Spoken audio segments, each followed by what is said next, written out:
Today, I replaced the clutch cable on my 2006 Kawasaki Vulcan 2000.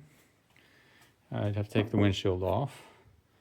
Yeah, 4 Allen head bolts here.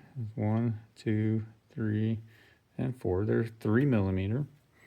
Clutch cable just routes down there. You might be able to do it without removing this, but it'd be a lot easier to route it without it on there. Comes down along the frame, goes through the crash bar. Focus. Why aren't you focused? There we go.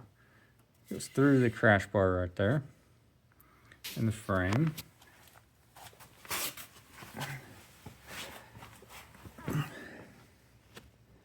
It routes right along the bottom of the frame, goes through this little holder, and right here's the other end. It's actually really easy to change. And I couldn't find any information. I couldn't find any videos on it.